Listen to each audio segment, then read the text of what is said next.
Hey y'all, hey y'all, hey y'all, hey, what's going on? This is Crystal Taylor, the owner of Fitness is Not a Game, and you are here on Fitness Friday, and we're going to talk all about belly fat.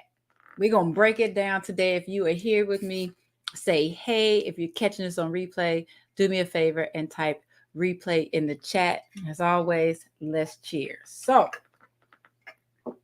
let's get into it because I got graphics today. We're gonna have a little show and tell because I want to have this conversation because so many people hate their belly, right? They come and talk about their belly fat. How can I lose this belly fat? That's why I have the 30-day belly fat challenge. And if you want to join, you can go to bellyfatchallenge.com. But that's because so many people are focused on the wrong type of fat. What does that mean? Let's get into it, right? Now, yeah, let me just jump on into it because we need to have a conversation. And hopefully y'all can see that where this is a full screen for you. There we go. All right. So there's a different, there are two types of fat. I'm talking about two types of fat. You have your visceral fat and you have your subcutaneous fat. Subcutaneous fat is the fat that most people are worried about. Subcutaneous fat, as you can see, like you can see the orange with the little yellow dots. Subcutaneous fat is that fat that's right up under your skin. The fat that you're usually pinching, like, oh, how can I get rid of this? How can I get rid of this? Right? And then visceral fat, that's the fat that's surrounding your organs. Now let's talk about both of them. And I'm going to start with the subcutaneous fat because I think that's what most people want to know about. But and y'all see, I get up on my foot. Y'all know when I get on my foot, that means it's time to get into it. But I want to start with that first, but end with visceral fat because that's way more important. All right. So, subcutaneous fat, while it's not flattering to look at, right, it's not as serious health wise. Right now, it does not mean that you should just be like, oh, okay, since it ain't gonna kill me, I'm cool with getting it. No, no, no, no, no. Because when that fat keeps accumulating and increasing, you're still increasing your chances for health related and obesity related diseases, right? So you're typically going to find, well, y'all know where y'all find the fat. Y'all talk about your arms, your belly, your booty, your hips, and things like that, right? And we don't like it. But even though we don't like it, we still need some fat because it does provide other functions, right? It helps to keep us warm. Y'all know, y'all already talking about it. Well, even though it's a little warm right now, come on, Chicago in September, I'm here for it. But typically it's not, right? We all talk about how cuffing season is coming and they talk about get you a big girl or a big dude. That's for a reason because it helps to keep you warm, right? And offers a little cushion for the body, a little cushion for the pushing, but also cushion like if you fall or anything else, right? So it's not that it's horrible, just most people don't like it. But why do we get it? So with both of these, we're going to talk about where you can find them, what benefits, what risks, where they come from, and the health risk, right? So typically with subcutaneous fat, that's basically from your lifestyle, how you're eating, what you're eating, if you're moving a lot. Sometimes some things about subcutaneous fat is genetic, but don't rely on, well, don't rely, lean on that as your excuse, right? Some of us genetically will carry more fat in our hips. Some of us will carry more fat in our thighs and our stomach. It can be genetic. However, like I said, a lot of it is behavior and lifestyle. Are you living a sedentary life or are you moving? Are you mindful of what you're eating or you just eat all the things, right? Those types of things are going to lean to going to determine how how likely you are. I'm trying to choose my words carefully because I don't want to say it's going to absolutely will not. But it can determine how likely you are to have more of that type of fat, right? So, like I said, it's not that it poses a health risk, but we just don't too much like it, and it still can lead to obesity related diseases, right? Um, Also, it increases your chances for heart disease and diabetes. Don't nobody want that, and anybody got time for it. But I would say, in addition to those risks, one of the most harmful risks of excessive um, subcutaneous fat is how it messes with your psyche, right? Because that's what you see. It messes with your confidence. It messes with your mood. Excuse me, because now you're frustrated, not frustrated. Excuse me, I don't know what frustrated is, but now you're frustrated, you're sad, you might be uncomfortable, your clothes aren't fitting, you may not want to go outside, so it impacts your social life, right? So that's what subcutaneous fat. Now let's talk about this visceral fat. That's what's on the left side. Again, I want to point out, if you're just checking in, hey, I'm Crystal Taylor, owner of Fitness is Not a Game. And today we're talking about all the things belly fats, right? So started talking about subcutaneous fat because that's the fat that most people talk about. That's the fat that's right up under your skin, the stuff that you're pinching. Like, how can you help me lose this? I need to get rid of these inches. Da, da, da, da. But visceral fat, that's the lesser talked about fat when it comes to us common folk, right? Your doctor is probably focused more on your visceral fat, should be, because that's the dangerous fat. As you can see from this here graphic, this orange with these yellow dots, this is the fat that's surrounding your doggone organs, your liver, your pancreas, all your intestines, even your heart. Now, this is the thing. You can't really see that. It's inside, it's internal. So a lot of times it's not even easy to just detect by sight alone. You typically see this when you get scans and stuff done, right? Now, we're supposed to have a little bit of this fat. I keep telling y'all, fat is not a bad thing. Fat has its role in our lives, but we should not have too much fat. This is what happens. Let me show you something. I told y'all we got graphics, and I ain't the only one. Look at that. Look at that. This is a heart. This is a healthy heart. See how it has a little fat? Almost look like a little steak, right? Got a little fat around there. But this is a heart that is covered in visceral fat. From the outside, you can't see this. You can't. But this is what's happening inside of your body when you are eating a whole bunch of carbs and sugars, your unhealthy fats. So instead of eating olive oil and avocados and things like that, you eat pizza, burgers, and cakes, pies. This is what's happening. This is what could be happening inside of your body when you decide not to move, when you don't move your body. Whether you like the word exercise or not, I don't know.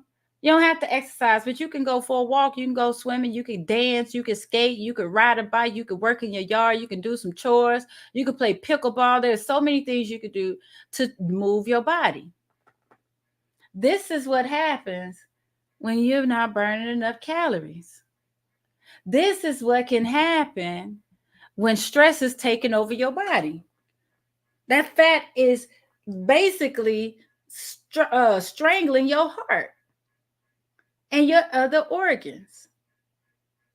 This is what can happen when our hormones are off. Ladies in menopause, I'm talking to you. This comes with age too, because our metabolism is slowing down. So now our bodies are storing more fat in our bodies, especially in our belly, but just storing more fat in our bodies. How does your heart work like this properly and effectively? How do any of your organs work effectively when they look like this? when they're covered with more fat than the actual organ itself. Let me know if this is hitting home for anybody. That's why I tell people all the time, there are skinny, unhealthy people. Skinny people die every day. We can't see this from the outside. And it's unfortunate because we value weight more than health. And if I'm lying, somebody tell me. Somebody can lose 50 pounds and they do it in the most unhealthy way. And people are like, oh, girl, you lost 50 pounds. What you do? And they tell them, like, for real, that's what you did? We applaud weight loss way more than we applaud health. And it's unfortunate. Hey, y'all. Hey, Miss Carissa. Hey, Miss Sylvia. It's unfortunate because sometimes when people are smaller or skinny, folks tell me, you lucky you don't have to work out. Says who? They don't have to work out to lose weight, but they still should work out so that their heart, their lungs, their kidney, their liver don't look like this. Hey, Miss Carla. We so happy high-fiving them because they skinny. So they're not exercising, living unhealthy lives because they don't gain weight. So they like, oh yeah, I can eat this piece of burger, fries, cake, pies, and everything else and not gain weight. But this is happening inside of their bodies. This is what's happening. They're not working out, so this is what's happening. So you mean to tell me you rather be skinny and look like this on the inside? Come on now. This is the goal. Healthy. Y'all see that word? Healthy. Not skinty. Healthy. We focus so much on the skinny part that we're not focusing on the health. And when this happens, heart disease, type 2 diabetes, inflammation all through your doggone body. All of these things can happen just from having too much visceral fat. Serious. So that's why I'm like, the conversation needs to change, reverse it. Hence why I wrote the book, right? There's nothing wrong. There's absolutely nothing wrong with wanting to reduce that subcutaneous fat. There's nothing wrong with wanting to look good, have confidence, clothes fit well. As one of my clients say, your whole body stop at one time as opposed to the jiggle. There's nothing wrong with wanting that, right? There's nothing wrong with vanity. Everybody wants good. However, we cannot lose sight of what's also going on the inside of our bodies. We cannot. And that's why there's certain, I'm going to say it. There are certain diets in that I just cannot rock with unless your doctor says you should do it, right?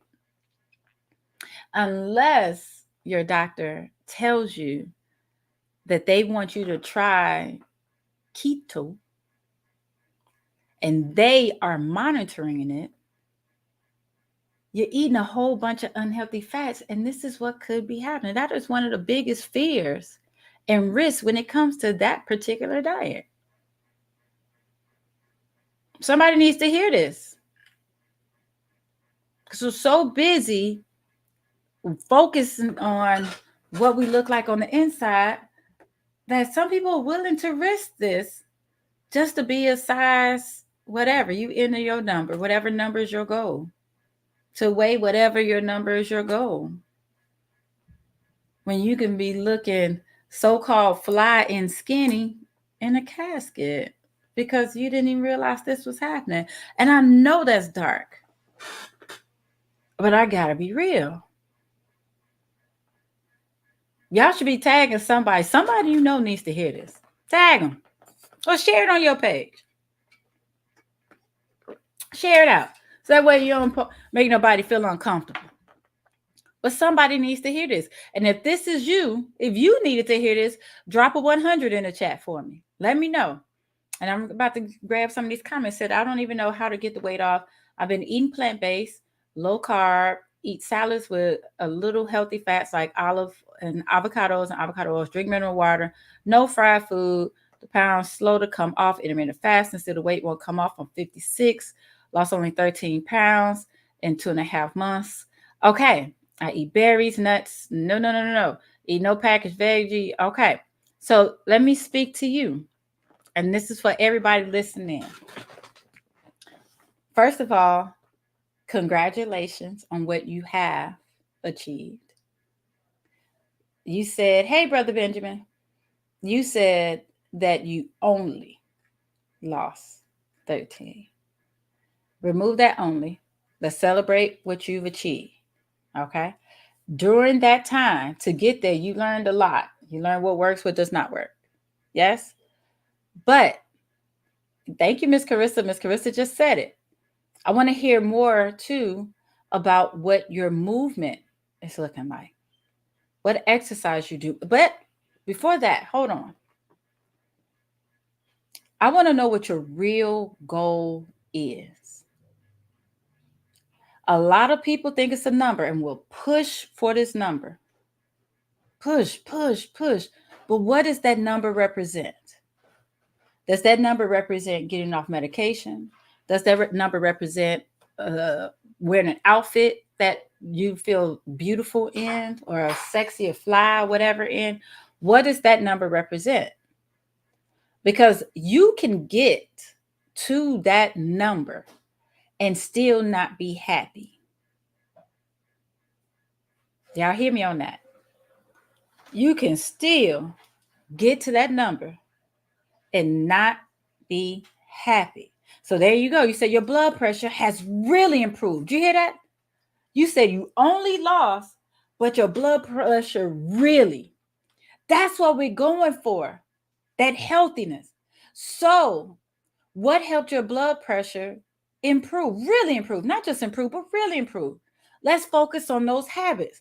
Let's not think about just the foods that you can and you can't have, but what are the activities that contribute to your blood pressure getting better? Because I promise you, when you focus on the habits, the weight and the fat will start coming off. Some things that a lot of people also don't think too much about is how much water they're drinking. And I saw you did mention your water. Folks are also not thinking about how much sleep they're getting. Sleep is important. Sleep resets your body and your hormones. Sleep helps give you the energy to get through your exercises, your movement, whatever you choose to do. Sleep helps to regulate your hormones so that you can think properly and eat foods that benefit you as opposed to making rash decisions. So it's not just about this number. Fighting for that number can kill you. But when you are fighting for these healthy habits, say, you know what? I just want to be healthy. So I'm going to get my sleep at least 7 to 9 hours. I'm going to drink my water about half my weight in ounces. I'm going to make sure I move my body in some type of way at least 30 minutes a day. I'm going to make sure I have at least a fruit or vegetable with every meal. I'm going to reduce how much fried food I have. I'm going to reduce how much processed food I have. Buy whatever. Instead of eating desserts every day, I'm going to enjoy dessert. And you heard me say the word enjoy, not let myself have, but I'm going to enjoy dessert once or twice a week. When I do have my snacks that aren't as healthy as they could be or as they should be, I'm just going to allow myself to enjoy one serving of it, focusing on those habits. As opposed, and you say you stay up too late, your body cannot do what it's supposed to do, and it does not have the rest. It will not. It will not. And I will say that again, it will not. I'm just saying, we have to focus on these healthy habits. And I promise you, when you do, not only will this scary visceral fat get better, but so will your subcutaneous fat. The things that make you feel, the fat that makes you feel better, the fat that you're measuring. When you pull out your measuring tape, you say, "Oh, I lost so many inches." That's mainly what you're measuring. When you pinch, that's what you're measuring. But I promise you, when you focus on those healthier habits, all of it will come together. But it has to be holistic. You can't just, excuse me, you can't just focus on one thing. It's not just a diet, it's not just exercise. You have to do both. You have to drink water. You have to sleep. You have to manage your stress. Stress, life is life. So stress is part of it. But how do you manage it? Right? Exercise is the best and the most overlooked and underused stress reliever that there is. So you get a twofer. Yeah, you get a twofer. You relieve your stress and you get to make yourself healthier just by moving. So instead of immediately running for food and or drink when you're stressed, how about you just run or go for a walk or something like that? Move your body. Instead, try that first. Focusing on those healthier habits will get you there. But we cannot overlook, I'm sorry, I was circling the wrong one, the the dangers of having too much visceral fat just because we're focused on the subcutaneous fat. Sitting around the majority of the day, staying up late, all of those things can contribute to this visceral fat that could be slowly killing you and you don't even know it.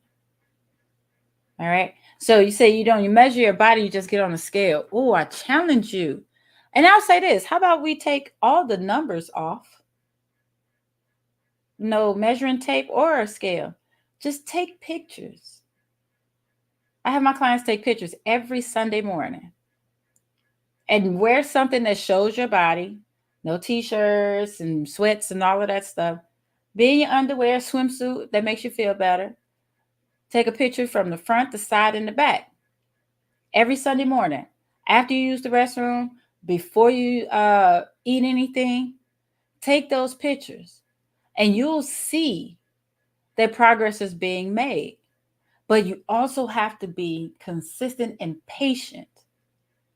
You didn't gain it overnight, so don't expect to lose it overnight. You didn't gain it in 2 weeks, don't expect to lose it in 2 weeks. The majority of people have been struggling with their weight for years, decades, and some people say their entire adult lives. So you have to be consistent and know that if you stick with it, okay, it's a quarter of an inch this week. Ooh, but if I keep on, that quarter of an inch will add up to an inch, which will add up to 2 inches if you're consistent. Let me know if that makes sense. Oh my goodness, the obesity in our youth. Miss Carissa, I've talked about that before, but it does. You see, I had to pull my mic. You see my mic creeping in. That's when I'm serious. If y'all want to, we can have that conversation. We can do that maybe next week because that's real. It's so scary. But the obesity, let me see, I'm choosing my words. The struggles that we have, especially with our relationship with food, most of them come from our eating habits and our relationship with food as children. And we've carried that into adulthood. And we still struggle with it. How we look at food as either, as typically a foe, right? Or we look at a salad and think it's a savior, right? When neither are true. So yeah, we can have that conversation and we can tie that into the babies, because childhood obesity, childhood diabetes, all of this stuff, this is scary and it's not getting better. But we have to do what we can to make it better, right? We have to start making changes so that we can help our future generations, right? So, whew, I hope y'all enjoyed that. If you got something from that, drop a fire and emoji in the chat. If you found this helpful, drop a fire emoji and drink up. But even better, like I said, if you found it helpful and you know that there's somebody else who needs it, please make sure you share this video so that we can continue to help each other. We can't do this alone, right? And somebody needs to hear it. So share. Thank you, thank you, thank you. Yes, we eat for comfort. Oh, yeah, that's a whole nother conversation. So yeah, let's have I'm gonna write that down. We're gonna have a conversation about the relationship with food next week. And especially with children too. Yep, we're gonna talk about it. All right, y'all. So glad y'all enjoyed it. As I said, this was just sometimes the ancestors guide my entire conversation. So hope you found this helpful. I definitely enjoyed it. Learn from it. Not just learn from it, but act on what you've learned today. Implement. And as a matter of fact, do me a favor. Drop it in the chat what you got from this and what changes you're going to make. Because you may have picked up on something somebody missed. I'm like, oh, I didn't think to do that. Right? So drop what you got from this.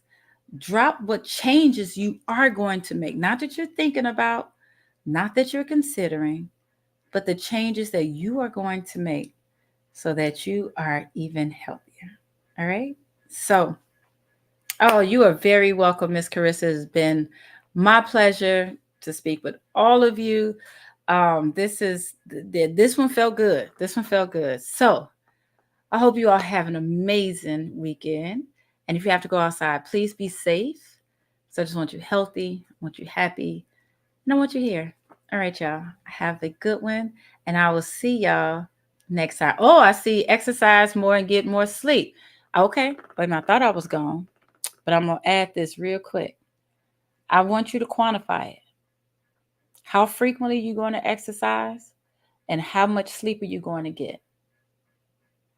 What gets measured gets managed. We can't measure more, right? So if it's 2 days of exercise, 4 days of exercise, if it's going up to 6 hours of sleep, I challenge you to put something quantifiable on it so that you can determine whether you're getting there or not. You got it. Cool. All right. All right, y'all. For real, I'm going. Have a good one.